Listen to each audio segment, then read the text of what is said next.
আজকের রেসিপি ছানার পায়েস। খুব কম সময়ে এবং অল্প কিছু উপকরণ দিয়ে এটি বানানো যায় এবং এটার টেস্ট হয় অতুলনীয়। চলুন তাহলে রেসিপিটি দেখা যাক। এখানে 1 কিলো দুধ নিয়ে নিয়েছি। এই দুধটা দিয়ে ছানা কাটিয়ে নেব। দুধটা খুব ভালোভাবে ফুটে গেলে চুলা আঁচটা বন্ধ করে দেব। তারপর এর মধ্যে অ্যাড করে দেব ভিনিগার। ভিনিগারটা সরাসরি অ্যাড করব না, ভিনিগারের মধ্যে আমি দিয়ে দেব 2 চামচ জল আর 2 চামচ ভিনিগার। এটাকে খুব ভালোভাবে মিশিয়ে এর মধ্যে অ্যাড করে দেব। তাহলে ছানাটা অনেকটা সফট এবং মসৃণ হবে। দেখতে পাচ্ছেন ভিউয়ার, ছানাটা কাটানো হয়ে গেছে। এরপর ছানাটাকে অন্য একটি পাত্রে আমরা ট্রান্সফার করে নেব। তার জন্য এখানে আমরা একটা ছাকনা নিয়ে নিব। এবার ছাকনার মধ্যে এটাকে খুব ভালোভাবে ছানাটাকে ছেঁকে নেব। এবার এর মধ্যে নর্মাল জল দিয়ে ছানাটাকে খুব ভালোভাবে ধুয়ে নেব, যাতে এর মধ্যে টক না থাকে। টক ভাব থাকলে ছানার পায়েসটা খুব একটা ভালো হবে না।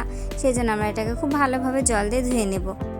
ছানা থেকে খুব ভালোভাবে জল ঝরিয়ে নিয়েছি। এবার অন্য একটি পাত্রে 400 গ্রাম মতো দুধ নিয়ে নিয়েছি। দুধটা চুলায় বসিয়ে দিয়েছি। এবার দুধটাকে খুব ভালোভাবে জাল করে নিতে হবে। দুধটা খুব ভালোভাবে ফুটে গেলে এখান থেকে 1 হাতা মতো দুধ তুলে নেব কেশর ভেজানোর জন্য। এবার বাকি দুধটায় আমরা এখানে এলাচ দিয়ে দেব। দিয়ে এটাকে খুব ভালোভাবে নেড়ে নেব।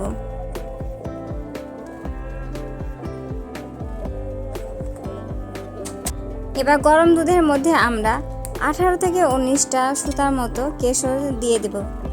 এবার এটাকে দুধের সাথে খুব ভালোভাবে মিশিয়ে কিছুক্ষণের জন্য রেখে দেব। দেখতে পাচ্ছেন ভিউয়ার্স, দুধটা অনেকটাই কমে গিয়েছে। এইভাবে দুধটাকে খুব ভালোভাবে জাল করে ঘন করে নেব। এরপর এর মধ্যে অ্যাড করে দেব 1 কাপ মতো গুঁড়া দুধ। এবার এটাকে খুব ভালোভাবে মিশিয়ে নিতে হবে।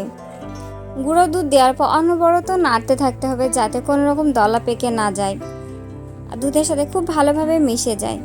গুঁড়ো দুধটা দেওয়ার ফলে দুধটা অনেকটাই ঘন হয়ে গিয়েছে। দুধের সাথে খুব ভালোভাবে গুঁড়ো দুধটা মিশে গিয়েছে। এবার এই পর্যায়ে এর মধ্যে অ্যাড করে দেব ভিজে রাখা কেশরের দুধটা। এটা দেওয়ার ফলে মালায় কালারটা খুব সুন্দর আসে। মালাটা অনেকটাই ঘন হয়ে গিয়েছে। এবার এই পর্যায়ে এর মধ্যে অ্যাড করে দেব কুচিয়ে রাখা কাজু বাদাম আর কিছু কিশমিশ। আপনারা চাইলে এখানে পেস্তাও দিতে পারেন। এবার উপকরণগুলি খুব ভালোভাবে নেড়ে এর মধ্যে অ্যাড করে দেব 1 হাতা মতো চিনি। চিনিটা আপনারা বাড়িয়ে বা কমিয়ে নিতে পারেন। আপনারা যেরকম মিষ্টি পছন্দ করেন সে অনুযায়ী এখানে চিনিটা অ্যাড করবেন। এবার সমস্ত উপকরণগুলি খুব ভালোভাবে নেড়ে নেব। এবার জল ঝরিয়ে রাখা ছানাটাকে হাত দিয়ে খুব ভালোভাবে মেখে নিতে হবে, যাতে কোনো রকম দলা পেকে না থাকে। দলা পেকে থাকলে কিন্তু পায়েসটা খুব ভালো হবে না। তাই ছানাটাকে খুব ভালোভাবে হাত দিয়ে মেখে নিতে হবে। মালাইটাকে খুব ভালোভাবে নেড়ে এর মধ্যে অ্যাড করে দেব ছানাটা অ্যাড করার পর আরও 5 মিনিট মতো রান্না করে নেব। এটা বানাতে খুব একটা বেশি সময় লাগে না, খুব অল্প টাইমের মধ্যে এটা রেডি হয়ে যায় এবং খুব অল্প উপকরণ দিয়ে।